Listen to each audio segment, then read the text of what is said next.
Chacun de nous est constitué par un ensemble de rapports. Appelons ces rapports constitutifs. Rapports, on a vu, et c'était très vague, on les a baptisés d'après les expressions même de Spinoza, mais on ne sait pas encore ce que ça veut dire, rapports de mouvement et de repos. Entre quoi s'établissent ces rapports? Les rapports impliquent des termes. Lui dirait entre particules. On ne sait pas encore du tout d'où viennent ces particules. Ça, on n'a pas vu, on procède par ordre. Donc, je suis constitué par un ensemble de rapports dits constitutifs, rapports de mouvement et de repos qui s'établissent entre particules. Qu'est-ce que ça veut dire un ensemble de rapports? Donc, qu'est-ce qui va définir l'ensemble des rapports constitutifs de telle chose comme un ensemble? Lorsque je dis un corps, là, on n'a pas le choix. Il faut bien que d'une certaine manière, ce que j'appelle les rapports constitutifs ne cessent de se composer les uns les autres et de se décomposer les uns dans les autres. Je dirais chaque chose consiste ou persévère dans la mesure où les rapports qui la constituent ne cessent de passer les uns dans les autres, c'est-à-dire de se décomposer du plus complexe au plus simple et de se recomposer du plus simple au plus complexe. La nature est en l'infinité des rapports qui passent les uns dans les autres. Donc c'est ça, la nature avec un grand N. Or, vous ou moi, ou toutes les choses que nous connaissons d'ailleurs, selon Spinoza, nous ne sommes pas seulement des corps, nous sommes aussi des âmes. Et qu'est-ce que ça veut dire une âme? C'est pas difficile chez Spinoza. Une âme, c'est un mode de la pensée. Et nous sommes indissolublement corps et âme. Spinoza va même jusqu'à dire toute chose est animée, c'est-à-dire tout corps a une âme. Ça veut dire que à tout mode de l'étendue corps correspond à un mode de la pensée âme. Donc, je suis un corps dans l'étendue, mais je suis une âme dans la pensée. Et la pensée est un attribut de Dieu, non moins que l'étendue est un attribut de Dieu. Donc je suis âme et corps. Livre 2, proposition 13, Scoli. Je dis en général que plus un corps est apte par rapport aux autres à être actif ou passif, donc je peux transformer la phrase sans aucune modification de fond, je dis en général que plus un corps est apte à avoir des relations de mouvement et de repos avec d'autres corps, plus son esprit est apte par rapport aux autres esprits à, il dit pas être actif ou passif, il dit à percevoir plus de choses à la fois.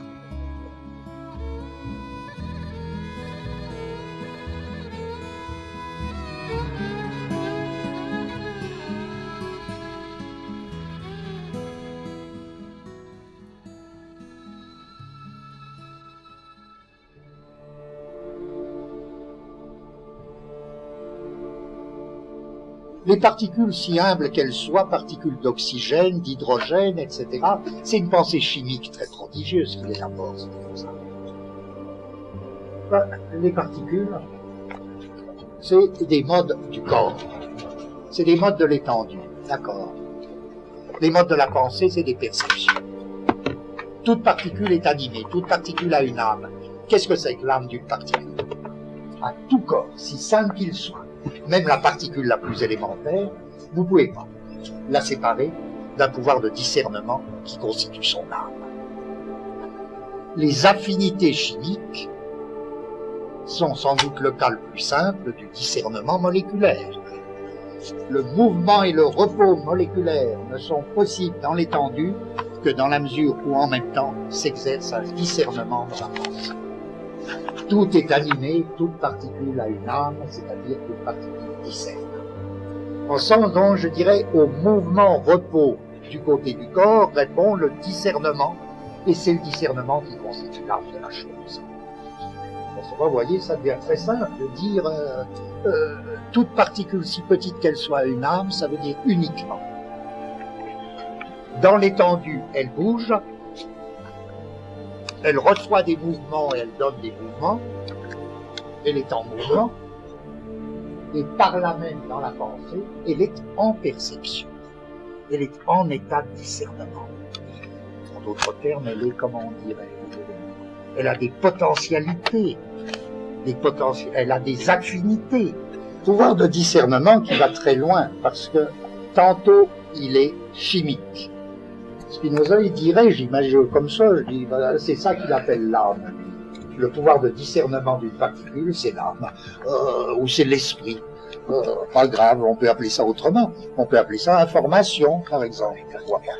Car c'est par là, en effet, que je peux dire, en tant qu'elle discerne la particule avec laquelle elle peut se composer, une particule tend à s'unir.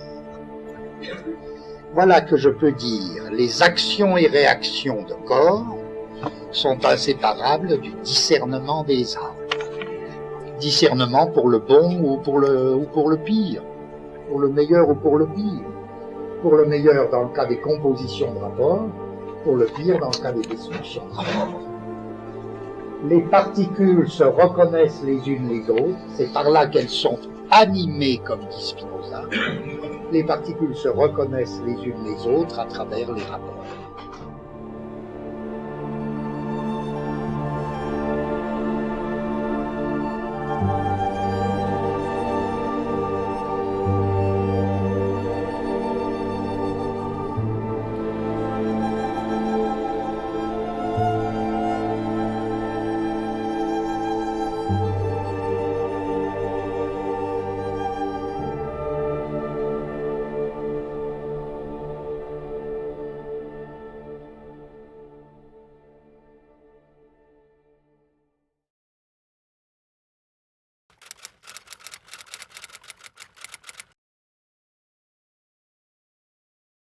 Je suggère que l'on trouve dans le Zhuangzi un paradigme, c'est ainsi que je m'exprime, de la subjectivité qui n'est pas le nôtre.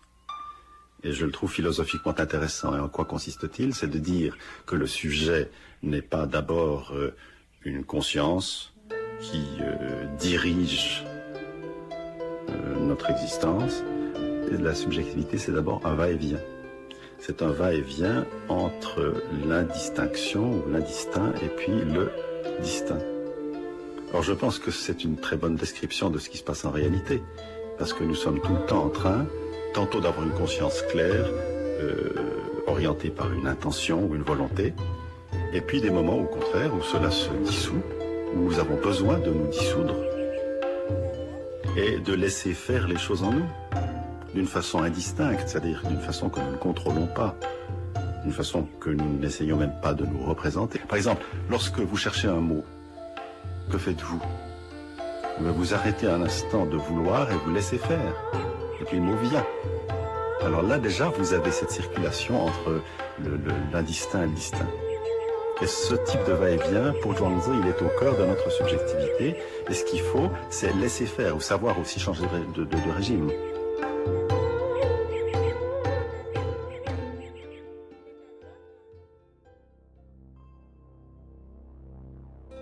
Vous vous rappelez les trois dimensions de l'individualité. Première dimension, j'ai une infinité de parties extensives, bien plus, si vous vous rappelez plus précisément, j'ai une infinité d'ensembles infinis, de parties extensives ou extérieures les unes aux autres. Je suis composé à l'infini. Deuxième dimension, ces ensembles infinis de parties extensives extérieures les unes aux autres m'appartiennent, mais elles m'appartiennent sous des rapports caractéristiques. Rapport de mouvement et de repos, dont la dernière fois j'ai essayé de dire quelle était la nature. Troisième dimension, ces rapports caractéristiques ne font qu'exprimer un degré de puissance qui constitue mon essence à moi, c'est-à-dire une essence singulière. Vous vous rappelez les trois genres de connaissances, en effet, et vous allez voir immédiatement le strict parallélisme entre les trois dimensions de l'individualité comme telle et les trois genres de connaissance. Et en effet, en quel sens ça se correspond? Vous vous rappelez que le premier genre de connaissance, c'est l'ensemble des idées inadéquates, c'est-à-dire des affections passives et des affects passions qui découlent des idées inadéquates. Or, ce régime des parties extérieures les unes aux autres qui ne cessent de réagir, en même temps que les ensembles infinis dans lesquels elles entrent ne cessent de parler, c'est précisément ce régime de l'idée inadéquate, des perceptions confuses, et des affects passifs, et des affects passions qui en découlent. Eh bien, en ce sens, on croirait que nous sommes condamnés à l'inadéquate, au premier genre. Dès lors, comment expliquer la chance que nous avons de sortir de ce monde confus, de ce monde inadéquat, de ce premier genre de connaissance? Ben, la réponse de Spinoza, c'est que oui, il y a un second genre de connaissance. Mais comment est-ce qu'il le définit, le second genre de connaissance? Dans l'éthique, c'est très frappant. La connaissance du second genre, c'est la connaissance des rapports, de leur composition et de leur décomposition. Vous voyez, c'est plus les effets des rencontres entre parties, c'est la connaissance des rapports. Or là, c'est une connaissance adéquate. Dès lors, le second genre de connaissance, simplement, j'insiste sur ceci, c'est que c'est pas du tout une connaissance abstraite, comme j'ai essayé de le dire. Si vous en faites une connaissance abstraite, c'est tout Spinoza qui s'écroule. On dit toujours, ah bah oui, c'est les mathématiques, mais non, c'est pas les mathématiques. Ça n'a rien à voir avec les mathématiques, simplement les mathématiques sont un cas particulier. Les mathématiques peuvent être définies en effet comme une théorie des rapports. Alors là, d'accord, oui, les mathématiques, c'est une section du second genre de connaissance. C'est une théorie des rapports et des proportions. Voyez Euclide. Mais penser que le second genre soit un type de connaissance mathématique, c'est une bêtise abominable, parce qu'à ce moment-là, tout Spinoza devient abstrait. On ne règle pas sa vie sur les mathématiques, il ne faut pas exagérer, tandis qu'il s'agit bien là de problèmes de vie. Ben, oui, qu'est-ce que ça veut dire, la connaissance adéquate du second genre? C'est au niveau d'apprendre à nager. Ah, je sais nager. Personne ne peut nier que savoir nager, c'est une conquête d'existence, c'est fondamental, vous comprenez. Moi, je conquiers un élément, ça va pas de soi conquérir un élément. J'ai nagé, j'ai volé, voilà, tout ça. Formidable. Bon, qu'est-ce que ça veut dire? C'est quoi la connaissance du premier genre? Eh ben, allez, j'y vais, je me lance. Je suis dans le premier genre de connaissance. Je me lance, je barbote, comme on dit. Qu'est-ce que ça veut dire, barboter? Barboter, ben, la barboter, c'est tout simple, ça indique bien le mot barboter. On voit bien que c'est des rapports extrinsèques. Hein. Tantôt la vague me gifle, et tantôt elle m'emporte. Ça fait des effets de choc. C'est des effets de choc. À savoir, je ne connais rien aux rapports qui se composent.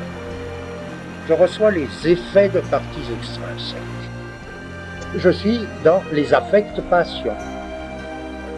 Oh, maman, la vague m'a battu. Cri que nous ne cesserons pas d'avoir tant que nous serons dans le premier genre de connaissance, puisqu'on ne cessera pas de dire, ah, la table m'a fait du mal, ah, et ça revient exactement au même de dire l'autre m'a fait du mal. Pas du tout, parce que la table est inanimée, Spinoza il est tellement plus malin que tout ce qu'on a pu dire après. C'est aussi bête de dire Pierre m'a fait du mal que de dire la pierre m'a fait du mal, ou la vague m'a fait du mal. C'est du même niveau, c'est le premier genre. Ça. Bien. Vous me suivez? Alors, au contraire, je sais nager. Ça ne veut pas dire forcément que j'ai une connaissance mathématique ou physique, scientifique du mouvement de la vague. Ça veut dire que j'ai un savoir-faire. Un savoir-faire étonnant, c'est-à-dire que j'ai une espèce de sens du rythme, la rythmicité. Qu'est-ce que ça veut dire, le rythme? Qu'est-ce que ça veut dire, tout ça? Ça veut dire que mes rapports caractéristiques, je sais les composer directement avec les rapports de la vague. Ça se passe entre les rapports les rapports qui composent la vague, bon, les rapports qui composent mon corps et mon habileté, lorsque je sais nager, à présenter mon corps sous des rapports qui se composent directement avec le rapport de la vague. Alors, je plonge au bon moment, je ressors au bon moment, j'évite la vague qui approche, au contraire, je m'en sers, etc. Tout cet art de la composition des rapports. Et c'est la même chose au niveau des amours. Ben oui, les vagues ou les amours, c'est pareil. Dans le second genre de connaissance, là, vous avez une espèce de composition des rapports les uns avec les autres. Vous n'êtes plus au régime des idées inadéquates, à savoir l'effet d'une partie sur les miennes, l'effet d'une partie extérieure ou l'effet d'un corps extérieur sur le mien. Là, vous atteignez un domaine beaucoup plus profond qui est la composition des rapports caractéristiques d'un corps avec les rapports caractéristiques d'un autre corps. Et cette espèce de souplesse ou de rythme qui fait que vous présentez votre corps et dès lors votre âme aussi, vous présentez votre âme ou votre corps sous le rapport qui se compose le plus directement avec le rapport de l'autre. Vous sentez bien que c'est un étrange bonheur.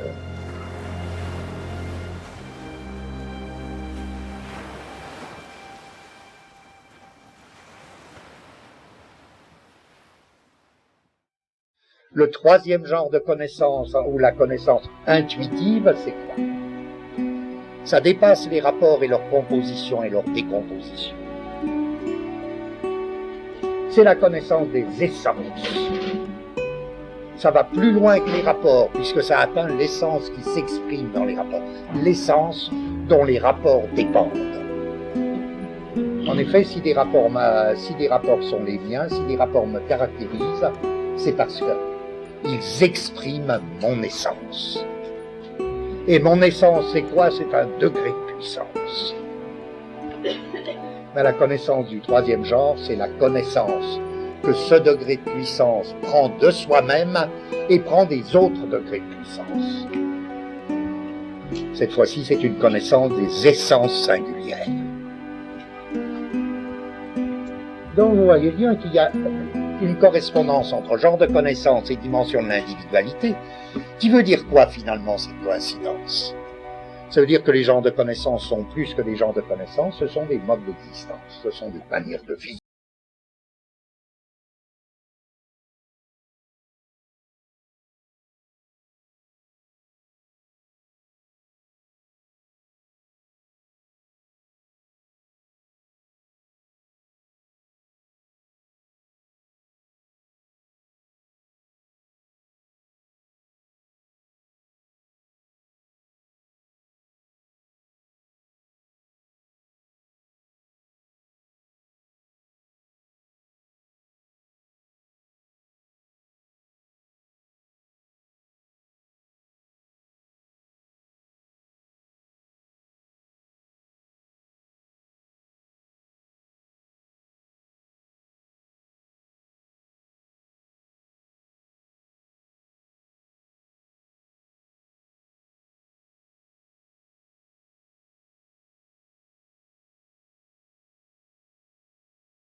Ne serait-ce que dans une certaine mesure, à la liberté de la raison.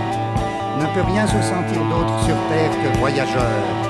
Pour un voyage toutefois qui ne tend pas vers un but dernier, car il n'y en a pas. Mais enfin, il regardera les yeux ouverts à tout ce qui se passe en vérité dans le monde. Aussi ne devra-t-il pas attacher trop fortement son cœur à rien de particulier. Il faut qu'il y ait aussi en lui une part vagabonde, dont le plaisir soit dans le changement et le passage. Sans doute, cet homme connaîtra l'ennemi mauvaise ou pris de lassitude, il trouvera fermée la porte de la ville qui devait lui offrir le repos.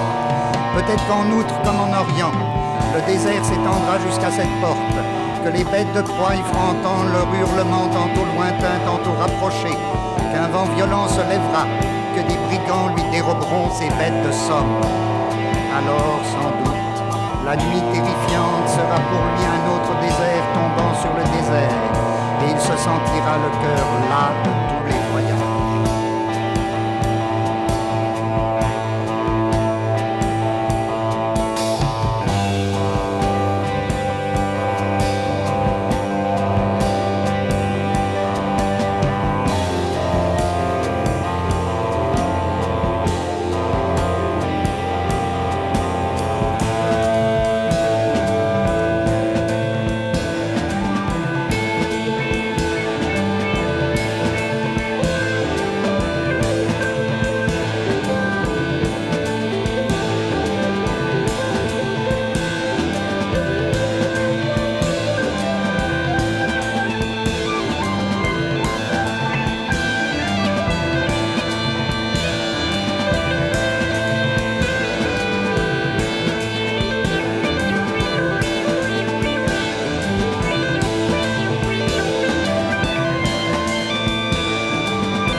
Que le soleil matinal se lève, ardent comme une divinité de colère, que la ville s'ouvre, il verra peut-être sur les visages de ses habitants plus de désert encore, plus de saleté, de fourberie, d'insécurité que devant les portes. Et le jour, à quelque chose près, sera pire que la nuit. Il se peut bien que tel soit à quelques moments le sort du voyageur. Mais pour le dédommager, viennent ensuite les matins délicieux d'autres contrées. Nés des mystères du premier matin, il songe à ce qui peut donner au jour, entre le 10e et le 12e coup de l'horloge. Un visage si pur, si pénétré de lumière, de sereine clarté qui le transfigure. Il cherche la philosophie d'avant midi.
Pas besoin de poncer des lunettes pour mieux voir, pour mieux éclaircir la vue, pour mieux éclairer les points de vue ou pour mieux éclairer l'esprit.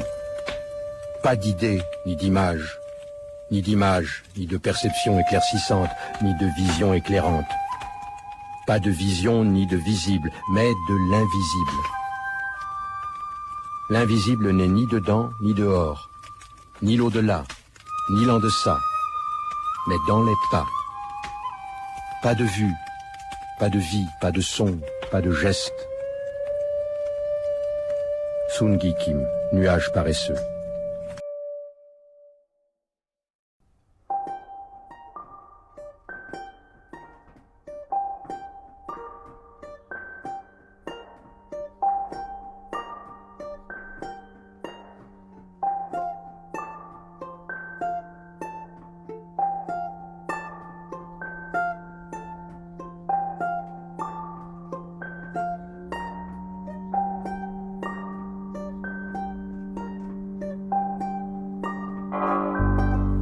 Les chevaux et les buffles ont 4 pattes.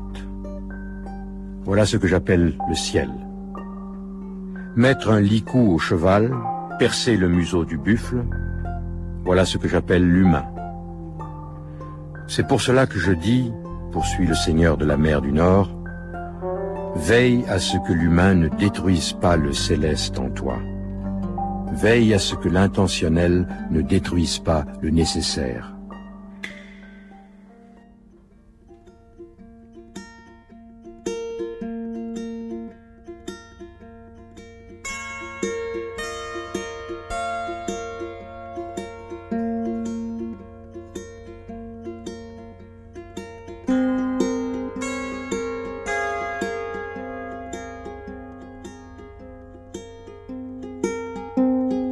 Mais tous les philosophes, hein, c'est un peu ce que dit Nietzsche, les philosophes, ils sont généralement chastes, pauvres, tout ça. Et il ajoute, seulement essayer de deviner à quoi ça leur sert, à quoi cette chasteté leur sert, à quoi cette pauvreté leur sert, etc. Kant, bon, il avait sa petite promenade quotidienne, mais c'est rien ça. Qu'est-ce qui se passait dans sa petite promenade quotidienne? Qu'est-ce qu'il regardait? Est-ce que oh, ça, il faudrait le savoir. Mais enfin, que les philosophes soient des êtres d'habitude, moi je crois que l'habitude, c'est, je vais te dire, c'est contempler, c'est la contemplation de quelque chose, l'habitude. Vraiment, l'habitude au vrai sens du mot, c'est contempler. Donc, qu'est-ce qu'il contemplait dans ses promenades? On ne sait pas, moi, mes habitudes, si, mais enfin, c'est honteux, moi, mes habitudes, oh, oui, j'ai plein d'habitudes, c'est des contemplations. Je vais à une contemplation. Parfois, c'est des choses que je suis le seul à voir, quoi. Bon, c'est ça une habitude. Ah, maman, la vague m'a battu. Ah, je sais nager.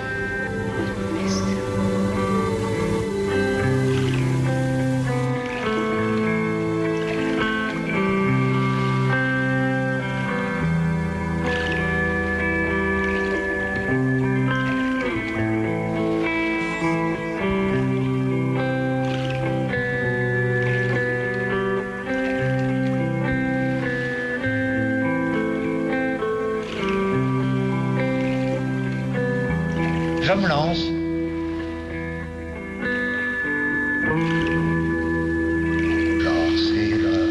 Je plonge au bon moment. C'est un étrange bonheur. Je ressors au bon moment. J'évite la vague qui approche. Au contraire, je m'en sers. Vous sentez bien que c'est un étrange bonheur.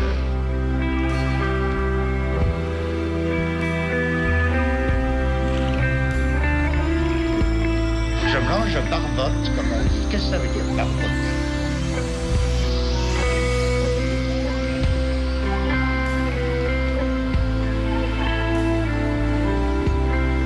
J'ai nagé, j'ai volé.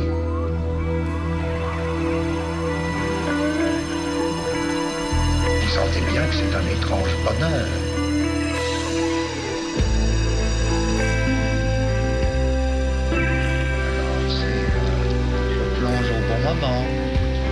Je ressors au bon moment. J'évite la vague qui approche, au contraire, je m'en sers. Ah, je sais nager.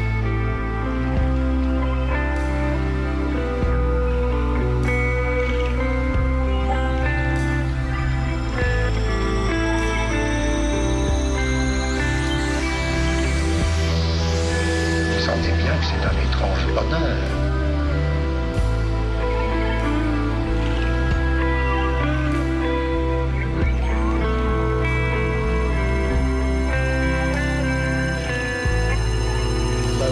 vagues ou les amours, c'est pareil. Ah, maman, la vague m'a battu. Ah, je sais nager. Ah, maman, la vague m'a battu. Vous sentez bien que c'est un étrange bonheur.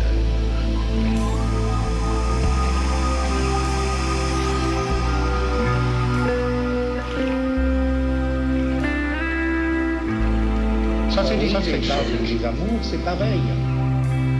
Ça, c'est des effets de choc.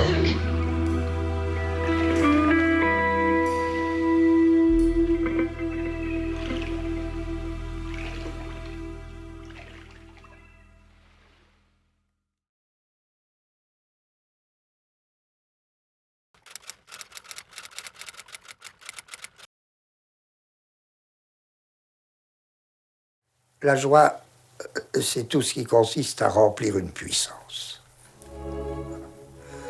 Vous éprouvez de la joie lorsque vous remplissez, lorsque vous effectuez une de vos puissances. J'ai rempli une puissance. Mais alors, c'est le mot puissance qui est équivoque. Au contraire, la tristesse, c'est quoi? C'est lorsque je suis séparé d'une puissance que, à tort ou à raison, ou dont, à tort ou à raison, je me croyais capable. Il faudrait dire, toute tristesse est l'effet d'un pouvoir sur moi. C'est ce que dit Spinoza. Évidemment, ça pose des problèmes, il faut des précisions. C'est que il n'y a pas de puissance mauvaise, quoi. Ou bien ce qui est mauvais, il faudrait dire, c'est le plus bas degré de la puissance. Et le plus bas degré de la puissance, c'est le pouvoir. Je veux dire, la méchanceté, c'est quoi? C'est empêcher quelqu'un de faire ce qu'il peut. La méchanceté, c'est empêcher quelqu'un de faire, d'effectuer sa puissance. Si bien qu'il n'y a pas de puissance mauvaise. Il y a des pouvoirs méchants. Et peut-être que tout pouvoir est méchant par nature. Pas forcément, c'est peut-être trop facile de dire ça. La confusion du pouvoir et de la puissance, elle est ruineuse parce que le pouvoir sépare toujours les gens qui sont soumis de ce qu'ils peuvent. Si bien que c'est de là que part Spinoza. En effet, tu disais, la tristesse, elle est liée aux prêtres, aux tyrans, aux juges. Parce que c'est perpétuellement des gens, n'est-ce pas, qui séparent leur sujet de ce qu'ils peuvent, qui interdisent des effectuations de puissance. Tu faisais allusion tout à l'heure, c'est très curieux, tu faisais allusion à la réputation d'antisémitisme de Nietzsche. Il y a des textes de Nietzsche, en effet, qui pourraient paraître très inquiétants si on les lit, en effet. Si on les lit pas comme on a proposé tout à l'heure de lire les philosophes. Si on les lit un peu trop vite. Et c'est très curieux que tous les textes où il s'en prend au peuple juif, qu'est-ce qu'il reproche au peuple juif, Nietzsche? Il lui reproche, dans des conditions très précises, d'avoir inventé un personnage qui n'existait pas avant lui et qui est le personnage du prêtre. Bien à croire que selon lui, dans les autres formations sociales, il peut y avoir des sorciers, il peut y avoir des scribes. C'est pas la même chose que le prêtre. Ils ont fait cette invention étonnante et Nietzsche, qui en même temps, comme il a une grande force philosophique, Nietzsche ne cesse pas d'admirer ce qu'il déteste. Il dit, mais c'est une invention pas croyable d'avoir inventé le prêtre. C'est quelque chose de prodigieux. Et ensuite, c'est fait le lien tout droit des juifs aux chrétiens. Simplement, c'est pas le même type de prêtre. Mais les chrétiens, alors, concevront un autre type de prêtre et continueront dans la même voie, le personnage de la prêtrise. C'est dire à quel point la philosophie est concrète. Je dirais, Nietzsche est à ma connaissance le premier philosophe à avoir inventé, créé le concept de prêtre. Et à partir de là, d'avoir posé un problème fondamental, en quoi consiste le pouvoir sacerdotal? Quelle est la différence du pouvoir sacerdotal avec le pouvoir royal, avec le pouvoir, etc. Ce qui est une question qui reste encore tout à fait actuelle, par exemple. Foucault, peu de temps avant sa mort, avait pleinement retrouvé avec ses moyens propres, là il y aurait à reprendre tout notre début sur qu'est-ce que c'est faire continuer, prolonger la philosophie, qu'est-ce que c'est en faire. C'est que Foucault propose aussi du pouvoir pastoral, un nouveau concept qui n'est pas le même que celui de Nietzsche, mais et qui s'enclenche avec celui de Nietzsche. C'est par là qu'il y a une histoire de la pensée. Et qu'est-ce que c'est ce pouvoir du prêtre ? Et en quoi est-ce lié à la tristesse ? C'est que, selon Nietzsche en tout cas, le prêtre se définit par ceci, c'est que il invente l'idée que les hommes sont dans l'état d'une dette infinie. Quand les ethnologues ont découvert bien après Nietzsche que dans les sociétés qu'on appelle primitives, il y avait des échanges de dettes et que perpétuellement ça marchait pas tellement par troc comme on le croyait, mais que ça marchait par morceaux de dettes. Une tribu qui a une dette vis-à-vis d'une autre tribu, etc., etc. Oui, mais c'était des blocs de dettes finis. On recevait et puis on rendait. La différence avec le troc, c'est qu'il y avait du temps. C'est la réalité du temps. C'est du rendu différé. C'est immense, puisque ça revenait à dire que la dette est première par rapport à l'échange. Tout ça, c'est des problèmes philosophiques. Mais tant que les dettes ont un régime fini, l'homme peut s'en libérer. Lorsque le prêtre juif invoque l'idée, en vertu d'une alliance, d'une dette infinie du peuple juif vis-à-vis de son Dieu, lorsque les chrétiens reprennent ça sous une autre forme, l'idée de la dette infinie lié au péché originel, c'est un personnage du prêtre très curieux, dont il appartient à la philosophie de faire le concept. Et en tant que, s'il se trouve, je ne dis pas que la philosophie soit forcément athée, mais dans le cas d'auteurs comme Spinoza, qui déjà avait esquissé une analyse du prêtre juif, notamment dans le traité théologico-politique, comment il arrive que les concepts philosophiques soient de véritables personnages. C'est pour ça que c'est tellement concret, la philosophie. Faire le concept du prêtre, c'est comme un autre type d'artiste ferait le tableau du prêtre, le portrait du prêtre. Le concept du prêtre, mené par Spinoza, et puis par Nietzsche, et enfin par Foucault, je dis que ça forme une lignée passionnante, moi. Moi, je voudrais, par exemple, aussi m'enchaîner là-dedans, voir un peu qu'est-ce que c'est que ce pouvoir pastoral. On dit qu'il ne marche plus, il faut voir ce qu'il a repris.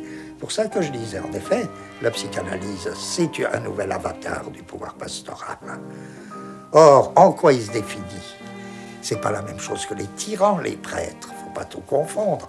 Mais ils ont au moins en commun de tenir leur pouvoir des passions tristes qu'ils inspirent aux hommes. Du type, repentez-vous au nom de la dette infinie, vous êtes objet de la dette infinie, etc. Par là, ils ont du pouvoir. Tu vois, c'est en sens que le pouvoir, c'est toujours un obstacle mis à l'effectuation des puissances. Tandis que, je dirais, tout pouvoir est triste. Oui. Même si ceux qui ont le pouvoir se réjouissent beaucoup de l'avoir, c'est une joie triste. Il y a des joies tristes. C'est une joie triste. En revanche, la joie, c'est l'effectuation d'une puissance. Encore une fois, je ne connais pas de puissance qui soit méchante. Le typhon est une puissance. Il doit se réjouir dans son âme, mais c'est pas d'abattre les maisons qu'il se réjouit, c'est d'être. Se réjouir, c'est se réjouir d'être ce qu'on est, c'est-à-dire d'être arrivé là où on en est. Alors c'est pas la joie de soi-même, c'est pas une joie, c'est pas être content de soi, la joie. Pas du tout, c'est pas le plaisir d'être content de soi. C'est le plaisir de la conquête, comme disait Nietzsche. Mais la conquête, ça consiste pas à servir des gens. La conquête, c'est par exemple pour un peintre conquérir la couleur. Oui, ça c'est une conquête. Ouais. Là, c'est la joie. Même si ça tourne mal, parce que dans ces histoires de puissance, quand on conquiert une puissance, quand on conquiert quelque chose dans une puissance, ça risque d'être trop puissant pour la personne même. Donc il craquera, Van Gogh.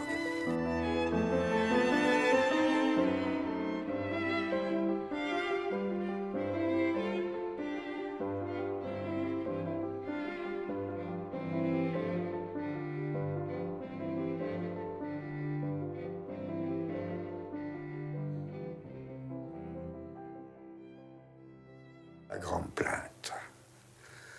Alors, il y a beaucoup. Il y aurait toute une histoire de l'élégie à faire. Je ne sais pas si elle a été faite, mais c'est très intéressant parce qu'il y a la plainte du prophète. Le prophétisme est inséparable de la plainte. Le prophète, c'est celui qui se plaint, qui dit mais pourquoi Dieu m'a-t-il choisi? Qu'est-ce que j'ai fait pour être choisi par Dieu? En ce sens, c'est le contraire du prêtre. Et alors, il se plaint de ce qui lui arrive. Ça veut dire, c'est trop grand pour moi. Voilà ce que c'est la plainte. Ce qui m'arrive est trop grand pour moi. Alors, si on accepte que la plainte, c'est cela, ça se voit pas toujours. C'est pas « oui, que j'ai mal », encore que ce soit ça aussi. Mais celui qui se plaint ne sait pas toujours ce qu'il veut dire. La vieille dame qui se plaint de ses rhumatismes, elle veut dire en fait quelle puissance s'empare de ma jambe qui est trop grande pour que je la supporte. C'est trop grand pour moi. C'est pas du tout la tristesse, c'est bien autre chose, c'est la revendication. Il y a quelque chose dans la plainte qui est étonnant. Et il y a une adoration dans la plainte, c'est comme une prière, la plainte. Alors, les complaintes populaires, il faut tout mettre là-dedans. Je disais la plainte du prophète. La plainte, là, d'un sujet que tu connais bien, puisque tu l'as tant travaillé, la plainte de l'hypochondriaque. L'hypochondre, c'est quelqu'un qui se plaint, et l'intensité des plaintes hypochondriaques sont belles. Pourquoi ai-je un foie? Pourquoi ai-je une rate? C'est même pas qu'est-ce que ça me fait mal, c'est pourquoi ai-je des organes? Pourquoi je suis... enfin, c'est sublime, la plainte. La plainte populaire, la complainte de l'assassin, la complainte qui est chantée par le peuple. Hein. Je dis, et c'est les exclus sociaux qui sont en situation de plainte. Ils n'ont aucun statut, ils sont exclus de toute communauté. Alors à ce moment-là, naît la grande plainte. Aïe, aïe, aïe, aïe, aïe. Mais c'est pas la douleur qu'ils ont. C'est une espèce de chance, c'est pour ça que c'est une source poétique. La plainte monte, c'est un art, quoi. Et puis, ça a un côté un peu perfide, ça veut dire, vous chargez pas de me plaindre, me touchez pas. C'est un peu comme les gens trop polis. Et moi, que je crois, les gens trop polis, et je voudrais être de plus en plus poli, c'est me touchez pas. Ben, la plainte, c'est la même chose. Me plaignez pas, je m'en charge. Mais en s'en chargeant soi-même, on transforme la plainte. Encore une fois, c'est ce qui m'arrive est trop grand pour moi. C'est ça la plainte. Alors moi, je veux bien dire tous les matins, ce qui m'arrive est trop grand pour moi, parce que c'est la joie. D'une certaine manière, c'est la joie à l'état pur, mais qu'on a la prudence de cacher, parce qu'il y a des gens qui n'aiment pas tellement que les gens soient joyeux. Il faut donc la cacher dans une espèce de plainte. Mais cette plainte, c'est pas seulement la joie, parce que c'est en même temps une folle inquiétude, en effet. Effectuer une puissance, peut-être, mais à quel prix? Est-ce que je ne vais pas y laisser ma peau? Dès qu'on effectue une puissance, je parle même de choses aussi, en apparence simple, qu'un peintre qui aborde la couleur, est-ce qu'il ne va pas y laisser la peau? Mais à la lettre, après tout. Quelque chose risque de me briser. C'est trop grand pour moi. Voilà ce que c'est la plainte, c'est trop grand pour moi. En malheur ou en bonheur. Généralement en malheur, mais enfin, détail.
l'évolution des espèces est conservatrice. Et dans le cerveau des animaux, on trouve des formes très primitives. Il y a un premier cerveau, c'est celui des reptiles en effet, et qui déclenche les comportements de survie immédiate, sans quoi l'animal ne pourrait pas survivre.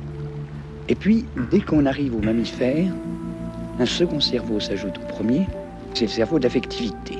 Je préfère dire que c'est le cerveau de la mémoire. Et on pourrait presque dire qu'un être vivant est une mémoire qui agit.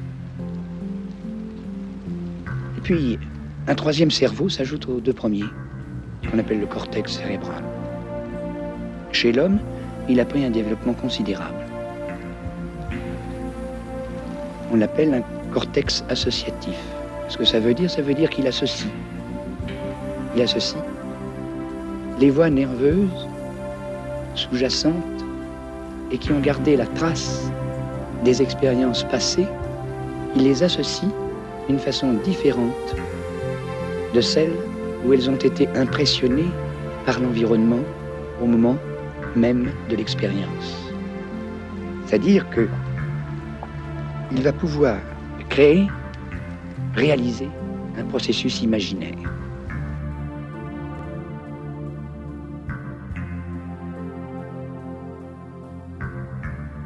La survie du groupe est liée à l'apprentissage chez le petit de l'homme de ce qui est nécessaire pour vivre heureux en société. On lui apprend à ne pas faire caca dans sa culotte, à faire pipi dans son pot. Et puis très rapidement, on lui apprend comment il doit se comporter pour que la cohésion du groupe puisse exister. On lui apprend ce qui est beau, ce qui est bien, ce qui est mal, ce qui est laid. On lui dit ce qu'il doit faire et on le punit ou on le récompense, quelle que soit sa propre recherche du plaisir. On le punit et on le récompense suivant que son action est conforme à la survie du groupe.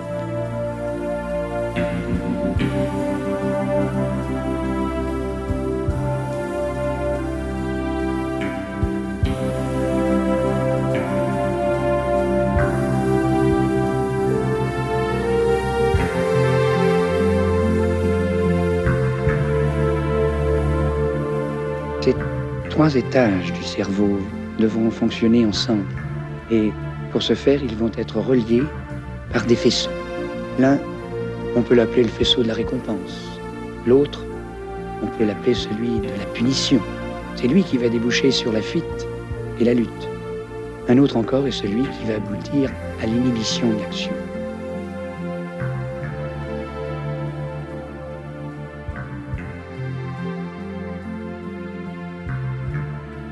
Et finalement, nous devons nous rendre compte que ce qui pénètre dans notre système nerveux depuis la naissance, et peut-être avant, in utero, les stimulus qui vont pénétrer dans notre système nerveux nous viennent essentiellement des autres, et que nous ne sommes que les autres. Quand nous mourrons, c'est les autres que nous avons intériorisés dans notre système nerveux, qui nous ont construits, qui ont construit notre cerveau, qui l'ont rempli. Grâce au langage, les hommes ont pu transmettre de génération en génération toute l'expérience qui s'est faite au cours des millénaires. Il ne peut plus maintenant, et depuis déjà longtemps, assurer à lui seul sa survie. Il a besoin des autres pour vivre. Il ne sait pas tout faire. Il n'est pas polytechnicien.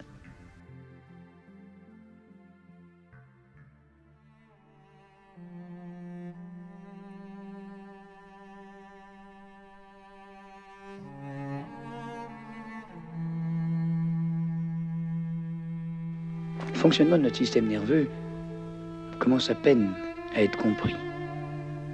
Il y a une vingtaine ou une trentaine d'années que nous sommes capables de comprendre comment, à partir des molécules chimiques qu'ils constituent, qui en forment la base, s'établissent les voies nerveuses qui vont être codées, imprégnées par l'apprentissage culturel. Et tout cela dans un mécanisme inconscient. C'est-à-dire que nos pulsions et nos automatismes culturels seront masqués par un langage, par un discours logique.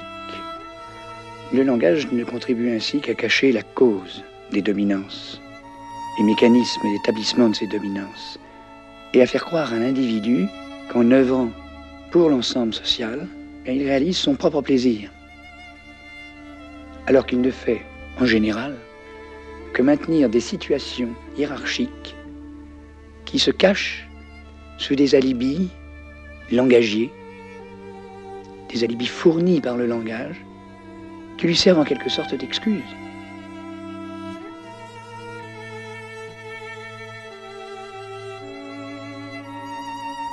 Dans cette seconde situation, la porte de communication entre les deux compartiments est fermée. Le rat ne peut pas fuir.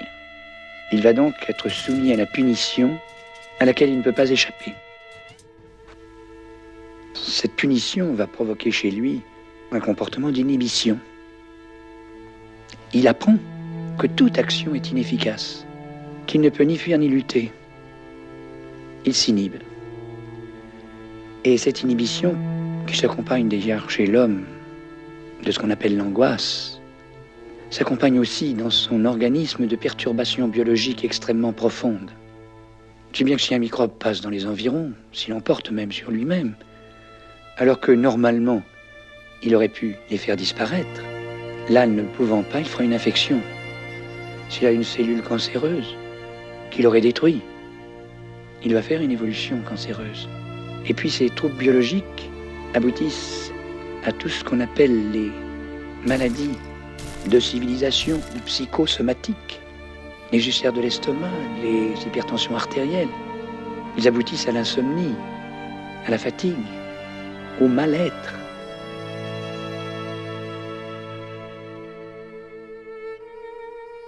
Dans cette troisième situation, le rat ne peut pas fuir. Il va donc recevoir toutes les punitions, mais il sera en face d'un autre rat qui lui servira d'adversaire. Et dans ce cas, il va lutter. Cette lutte est absolument inefficace. Elle ne lui permet pas d'éviter la punition, mais il agit. Un système nerveux, ça ne sert qu'à agir. Ce rat ne fera aucun accident pathologique de ceux que nous avions rencontrés dans le cas précédent. Or, chez l'homme, les lois sociales interdisent généralement cette violence défensive.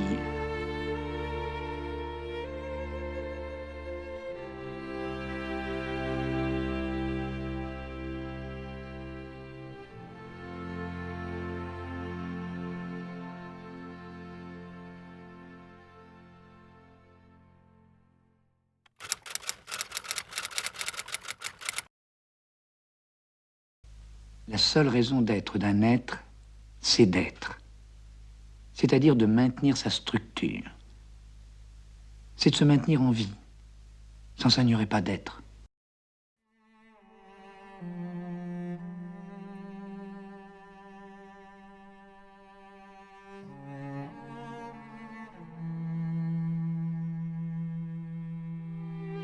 Qu'est-ce que c'est l'éloge de la fuite? L'éloge de la fuite, c'est l'éloge de la créativité imaginaire d'un comportement pour éviter de mourir trop tôt. Inventer un autre monde? Pas un autre monde. Un imaginaire, en tout cas. Oui, mais le psychotique, dans ce cas-là, s'est inventé son monde imaginaire. Il a fui. C'est une fuite, il y a des fuites variées.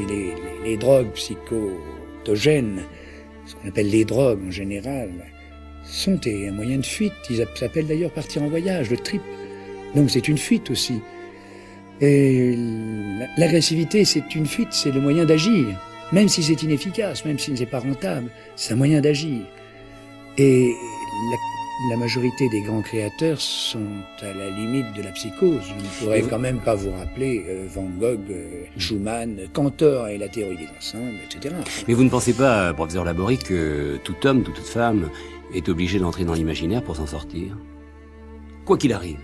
C'est-à-dire de s'inventer un autre monde. Oui, mais pour entrer dans oublier. l'imaginaire, il faut qu'on vous l'autorise et qu'on ne vous automatise pas entièrement dans vos concepts et vos comportements.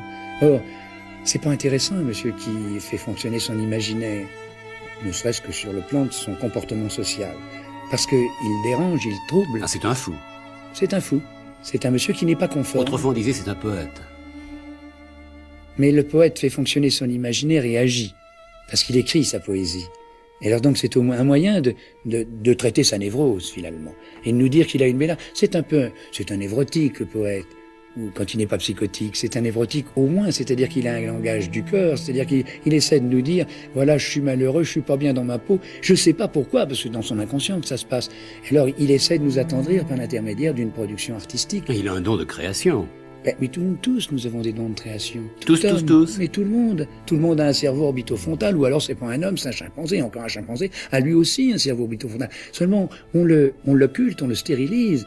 On dit dès l'enfance à l'enfant qu'il doit s'élever dans un système hiérarchique de dominance, qu'il doit entrer dans un système de productivité s'il veut être heureux, et on lui apprend comment il doit faire. Et on lui dit ensuite le bien, le mal, c'est comme ça, tu seras récompensé si tu fais telle chose, si tu penses telle chose, si tu t'exprimes de telle façon, et tu seras puni d'une autre façon. Comment voulez-vous qu'il fasse fonctionner son imaginaire? On lui donne des grilles de comportement qui l'empêchent de faire fonctionner. Il est donc prisonnier.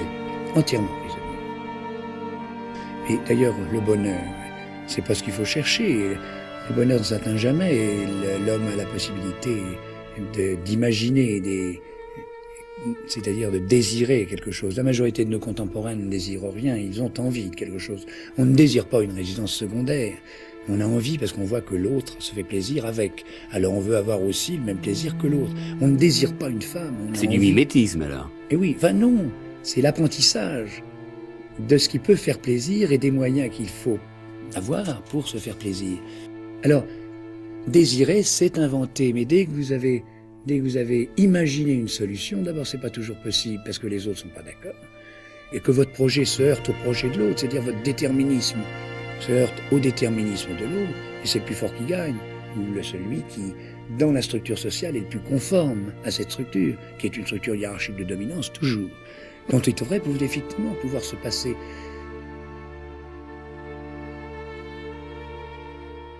Mais en fait, ce que nous essayons de faire, c'est de projeter sur le monde qui nous environne, le monde, enfin, les autres hommes, une image idéale que nous sommes faites de nous-mêmes. Et quand nous y réussissons, nous sommes contents. D'ailleurs, à ce moment-là, on est conservateurs. Quand l'image qui nous est renvoyée par nos semblables n'est pas conforme à l'image idéale que nous faisons de nous, alors on est révolutionnaire, on voudrait changer les rapports sociaux de façon à ce qu'on puisse nous aimer, nous admirer.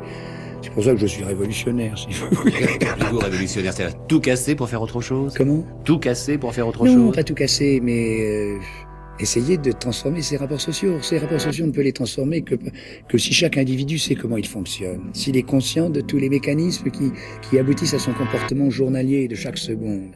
Alors c'est pas demain la veille, vous comprenez, c'est sans ça. Les rapports sociaux, on peut changer les rapports de production, on l'a fait dans les pays socialistes, on a supprimé la propriété privée des moyens de production et d'échange, et puis on a retrouvé aussi la recherche de la dominance à travers... Et tout recommence. Et tout recommence. Alors donc il n'y a pas de solution? Mais si, il y a une solution. Pour aller sur la Lune, il faut connaître les lois de la gravitation. Si vous ne connaissez pas les lois de la gravitation, vous n'allez pas sur la Lune. Et c'est pas parce que vous connaissez les lois de la gravitation que vous allez vous libérer de ces lois de la gravitation. Vous allez les utiliser pour faire autre chose. C'est essentiellement différent. Comment voulez-vous faire autre chose tant que vous ne savez pas comment fonctionne votre cerveau? Je crois que ce qui a été grave pour l'espèce humaine, c'est que les animaux font partie d'un paysage. Comme aurait dit Jacques Monod, ils ont des pressions de nécessité. Ils obéissent pas, ils disparaissent en tant qu'individus, en tant qu'espèce. L'homme s'est trouvé exactement dans la même situation. Il s'est cru en dehors du paysage, lui.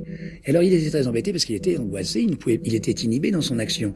Ne sachant pas ce qu'il fallait faire, ce qui allait lui tomber sur la figure, il a découvert les lois de la physique d'abord. Il s'est cru libre du fait qu'il avait son langage qui lui permettait de manipuler le monde avec des mots. Et il a inventé des règles qui étaient les religions, les morales, les lois, les États, etc. Et ces règles, il s'est inventé des corsets. Elles sont strictement abstraites, ouais. Et elles défendent, elles protègent quoi? Non pas la structure de l'individu, mais la structure du groupe. Alors comme ce groupe se trouve dans un espace et qu'à côté de lui il y a d'autres groupes qui veulent aussi bénéficier des mêmes avantages, il y a compétition entre les groupes et finalement c'est l'espèce qui est en train d'en crever, c'est tout. Les Américains, autrefois, il y a quelques 10 ou 15 ans, me disaient « Vous êtes à l'origine des premières drogues psychotropes, j'en ai fait d'autres d'ailleurs, et est-ce que vous n'avez pas une responsabilité, vous ne vous sentez pas quand même coupable de l'abus de ces tranquillisants, de ces drogues ?» Alors à l'époque, je disais « Non, je ne me sens pas coupable, parce que finalement, si vous n'aviez pas eu ces molécules à votre disposition pour traiter vos névrotiques et vos psychotiques, vous n'auriez pas eu suffisamment d'hôpitaux pour recevoir vos malades mentaux. La preuve, c'est qu'ils ont quand même été relativement vidés. C'est ce qu'on dit. Vous n'auriez pas eu suffisamment de cimetières pour vos suicidaires et pas suffisamment de prisons pour vos gangsters. Et puis, parce que c'est en fait votre vie, ce type de vie dans laquelle nous sommes inclus qui est insupportable. Et s'il n'y avait pas eu ces molécules, on n'aurait pas pu la supporter. Puis les années ont passé, je me suis dit que peut-être, au fond, effectivement, s'il n'y avait pas eu les drogues psychotropes, il y aurait peut-être eu un ras-le-bol plus précoce et on aurait peut-être basculé dans la recherche d'un autre type de comportement social que celui dans lequel nous maintenons désespérément. Mais finalement, je ne me sens pas non plus responsable parce que qu'est-ce que ça fait? Ça fait qu'il y a des gens qui sont récupérables pour la productivité qui ne l'était plus. Mais le yoga, la méditation transcendantale, toutes ces méthodes qui font qu'un monsieur qui ne peut plus vivre le soir après sa séance, il se trouve mieux que le lendemain et le matin, il retournera faire ses roulements à billes, chez Renault ou ailleurs. C'est l'équivalent des drogues psychotropes.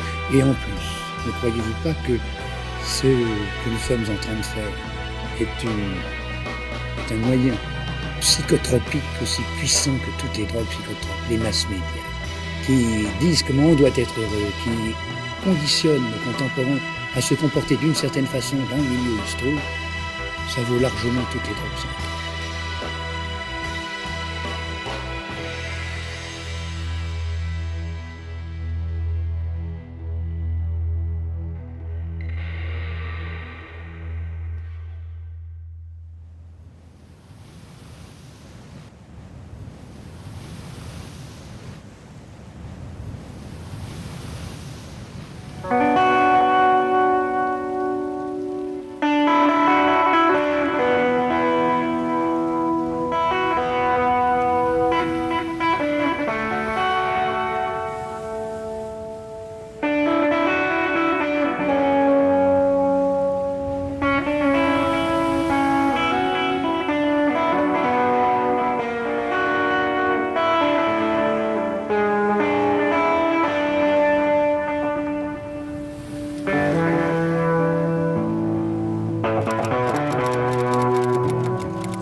Voyez bien, avoir une idée, c'est pas de l'ordre de la communication, en tout cas.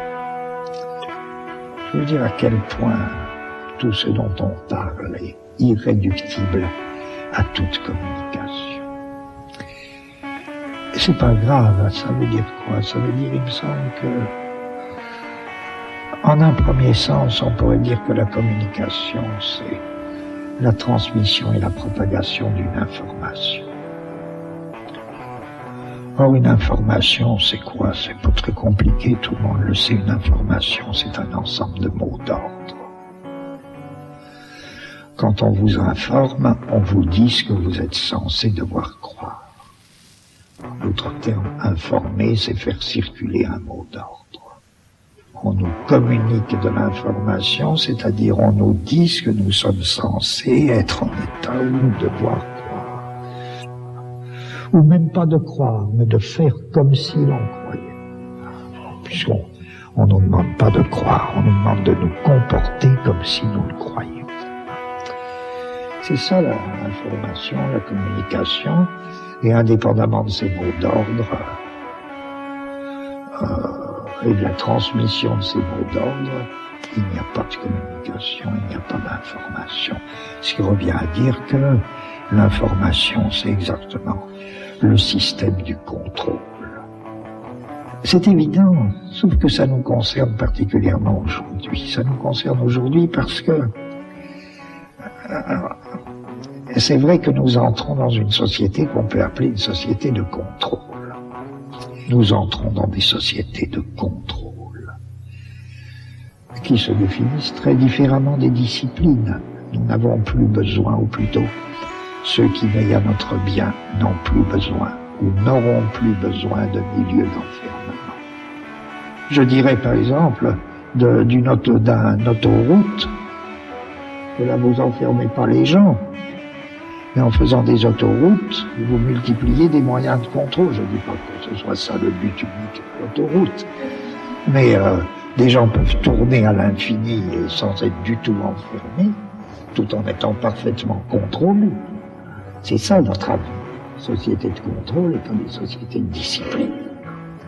Donc pourquoi je raconte tout ça? Bon, c'est parce que l'information, mettons que ce soit ça.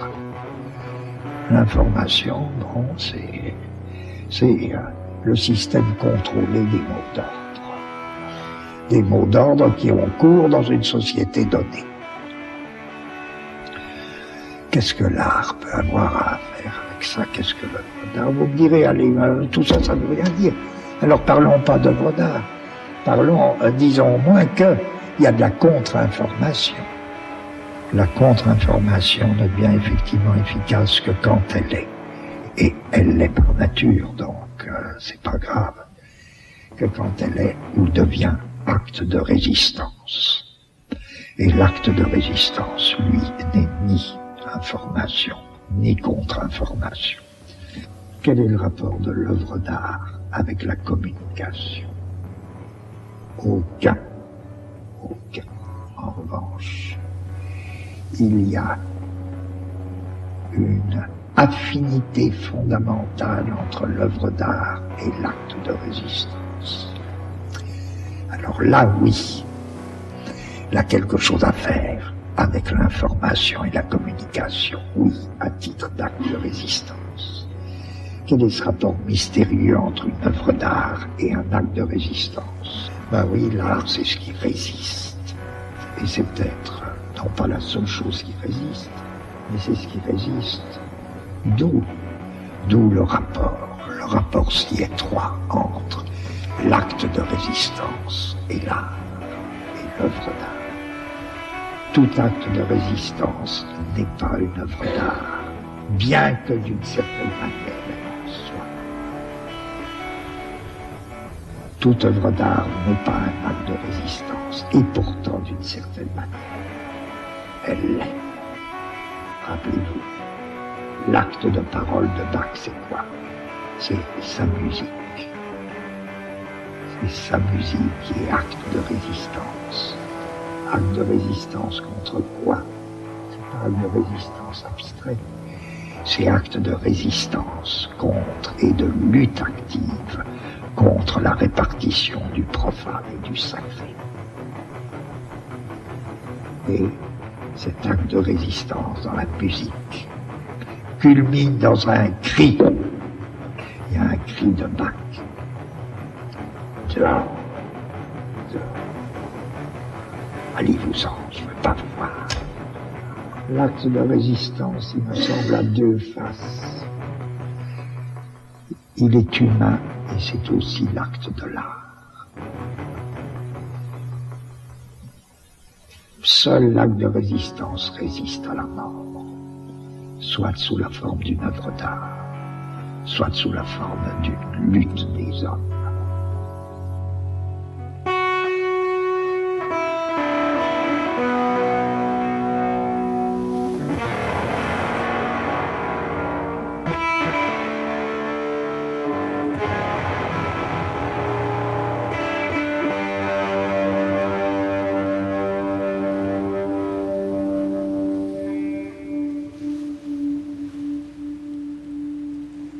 Une voix parle de quelque chose. En même temps, on nous fait voir autre chose. Et enfin, ce dont on nous parle est sous ce qu'on nous fait voir. Si vous préférez, on peut dire, alors en termes plus la parole s'élève dans l'air, en même temps que la terre qu'on voit, elle, s'enfonce de plus en plus, ou plutôt en même temps que ce dont cette parole qui s'élève dans l'air nous parlait, cela dont elle nous parlait s'enfonce sous la terre. Qu'est-ce que c'est que ça? S'il n'y a que le cinéma qui puisse faire ça. Je dis pas qu'il doit le faire, hein, qu'il l'ait fait, mettons, 2 ou 3 fois. Je peux dire simplement, c'était de grands cinéastes qui ont eu cette idée. Ça, c'est une idée cinématographique. Je dis c'est prodigieux parce que ça assure, au niveau du cinéma, une véritable transformation des éléments. Un cycle des grands éléments qui fait que du coup, le cinéma fait un grand écho avec, je sais pas, avec une physique qualitative des éléments. L'air, la terre et l'eau, le feu, une grande circulation des éléments dans le cinéma. La voix s'élève, en même temps que ce dont parle la voix s'enfouit sous la terre. Il y a une sorte de beauté où, en effet, il y a perpétuellement disjonction de ce qu'on voit, puisque ce qu'on voit, c'est uniquement la terre déserte. Mais cette terre déserte, elle est comme lourde de ce qu'il y a en dessous, et vous me direz, mais ce qu'il y a en dessous, qu'est-ce qu'on en sait? Ben, c'est justement ce dont la voix nous parle. Et c'est comme si la terre, là, se gondolait de ce que la voix nous dit et qui vient prendre place sous la terre, à son heure et en son lieu. La voix s'élève, elle s'élève, elle s'élève. Elle s'élève et encore une fois, ce dont elle nous parle passe sous la terre nue, sous la terre déserte, que l'image visuelle était en train de nous montrer, image visuelle qui n'avait aucun rapport avec l'image sonore, ou qui n'avait aucun rapport direct avec l'image sonore. Or, quel est cet acte de parole qui s'élève dans l'air pendant que son objet passe sous la terre? Résistance. Acte de résistance.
Est-ce que l'intelligence n'est pas un cadeau empoisonné?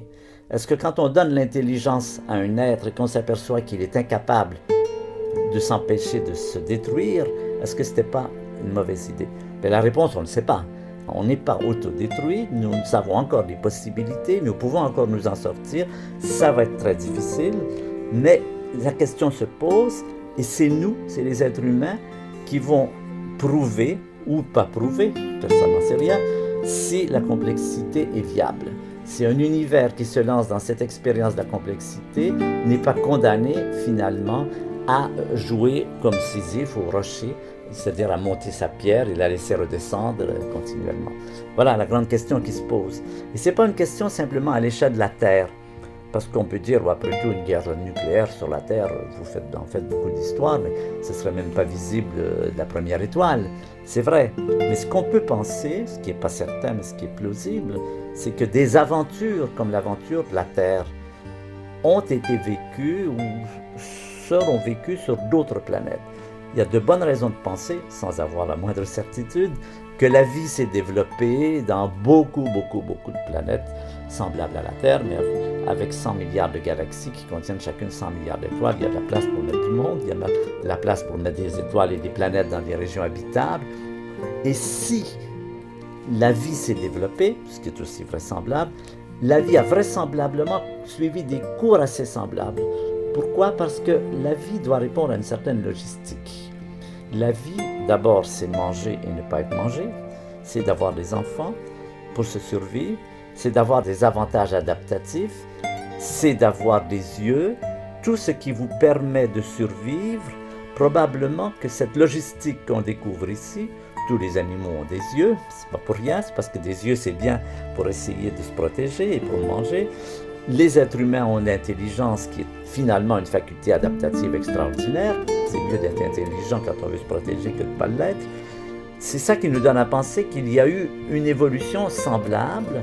Tout ça, on est dans la plausibilité, là, on n'est pas dans la certitude, on est dans le roman de science-fiction, mais qui a du sens.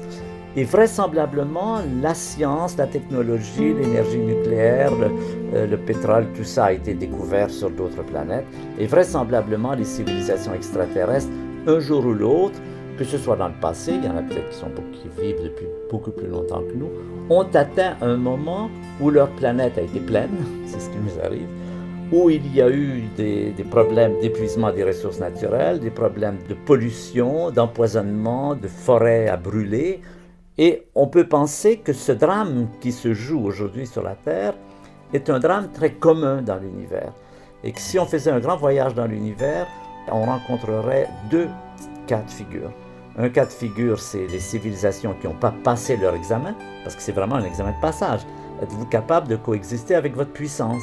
Êtes-vous capable de vous empêcher de vous autodétruire avec votre intelligence, votre industrialisation, vos instincts guerriers, vos armes et tout ça? Alors, il y aura le cas de ces planètes qui n'ont pas réussi, et on trouverait quoi? Des débris toxiques, radioactifs, une planète morte où il y aurait peut-être des insectes. Apparemment, les insectes se débrouillent très bien dans ces conditions. Et puis d'autres planètes, au contraire, où des gens auraient réussi l'examen de passage, auraient réussi à résoudre ces problèmes et continueraient à développer toutes les merveilles que la nature contient dans son sac. Le problème le plus urgent, c'est combien de temps cette planète va-t-elle demeurer habitable? C'est, bien sûr, je pose le problème de la détérioration de la planète. Il est clair que si l'on continue, si on regarde l'état de la planète en 1900 et en 2000, on s'aperçoit que la détérioration a été considérable. On a brûlé la moitié des forêts. On a puisé la moitié du pétrole. On pense qu'il reste moins de la moitié du pétrole qu'il y avait en 1900. Le gaz, le charbon, c'est la même chose. Le nucléaire, moi je ne suis pas pour le nucléaire, mais de toute façon, le nucléaire uranium, également, ce sera épuisé en un siècle ou deux. La seule source d'énergie possible, inépuisable, c'est l'énergie solaire. Et on peut dire que si, dans 1000 ans, il y a encore des gens sur la Terre, ce qu'on peut souhaiter, ce sera certainement avec de l'énergie solaire qu'ils se chaufferont. Mais revenons à notre problème de la détérioration de la planète. Il est clair que si on devait faire entre 2000 et 2100 la même chose qu'on a fait entre 1900 et 2000, la planète serait pratiquement inhabitable et il n'est pas certain qu'il y aurait des gens pour fêter dans 2100.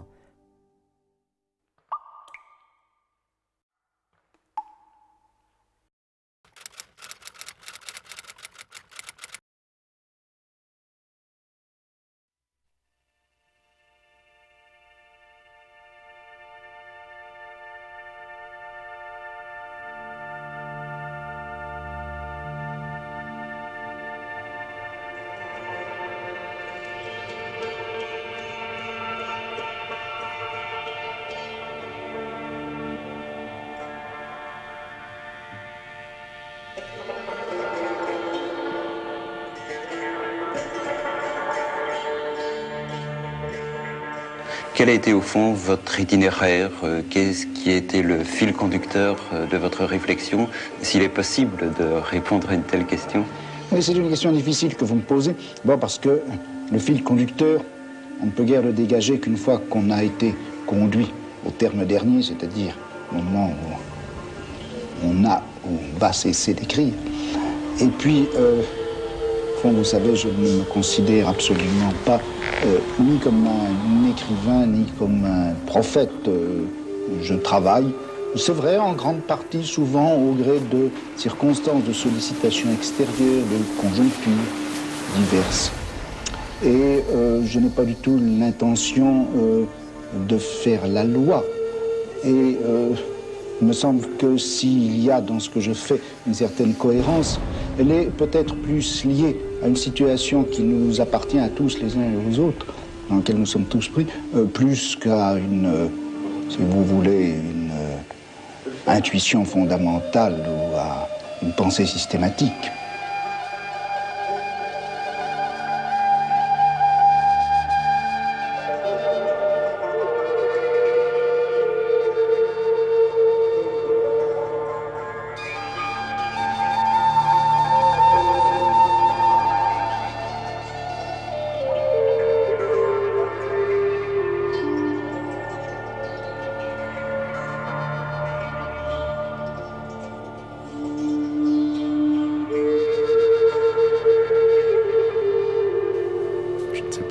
Ce qu'il aurait dit de ça, parce que c'est pas une référence habituelle chez lui, mais il me semble qu'il est en cela l'héritier du Baudelaire de ce que Baudelaire dit sur l'imagination, à savoir créer des relations entre des choses qui apparemment n'en ont pas, créer des correspondances, des analogies,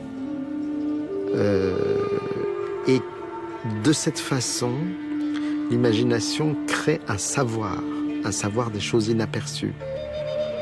Quand on fait ces espèces de montages, en traversant les frontières, de mettre des choses ensemble qui ne devaient pas être fatalement ensemble, on crée un savoir non standard. On crée des rapports, des relations, on les crée par montage, et de deux choses l'une, ou ce montage est raté, c'est-à-dire que c'est gratuit et ça ressemble à rien, ou on découvre ça c'est le meilleur des cas, et Foucault l'a fait souvent, où on découvre une analogie féconde, quelque chose qui révèle un impensé. Là où il est remarquable, et là où sa leçon, elle est pour tout le monde et pour très longtemps, c'est qu'il faut savoir traverser les frontières. La gestion territoriale, là, il est proche de Deleuze, évidemment, hein, le Deleuze-Guattari des sciences royales, sciences nomades. Foucault est totalement un nomade. C'est-à-dire qu'il a réussi à occuper une chaire. Bon, d'accord, très bien. Mais cette chaire était quelque chose qui était fait pour traverser les frontières des champs, les champs territoriaux du savoir. Ça me semble vraiment fondamental, parce que constamment les savoirs tendent à se reclore sur eux-mêmes. Chaque petit savoir essaye de devenir royal, science royale, à l'intérieur de, même s'il est petit, il essaye de devenir autonome avec ses frontières. À l'intérieur de ça, il y aura un roi et il y aura une expertise, etc. Le fait de transgresser constamment, de traverser les frontières, c'est la chose qu'il faut absolument retenir. C'est fondamental. Les images, les idées, la construction des savoirs, si elles se territorialisent, on est mal barré.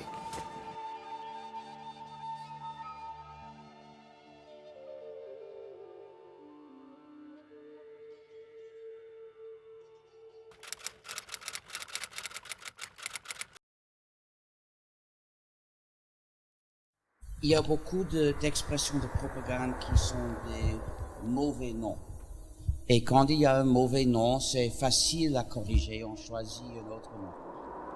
Donc, si eux disent pirate ou piraterie, moi je dis partage. C'est facile, remplacer un nom par un autre nom. Mais le problème avec ce faux concept de, entre guillemets, propriété intellectuelle est beaucoup plus profonde. On ne peut pas dire la chose que les autres appellent la propriété intellectuelle parce qu'il n'y a pas de telle chose. Cette chose n'existe pas. Voici l'erreur, voici la confusion. Donc remplacer le nom ne suffit pas et dire la chose que les autres appellent propriété intellectuelle ne suffit pas parce que l'erreur est d'en supposer qu'il y ait une telle chose. God knows how I adore life. When the wind turns on the shore lies another day. I cannot ask for more.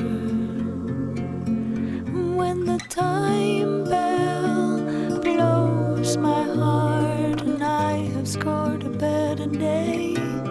Well, nobody made this war of mine.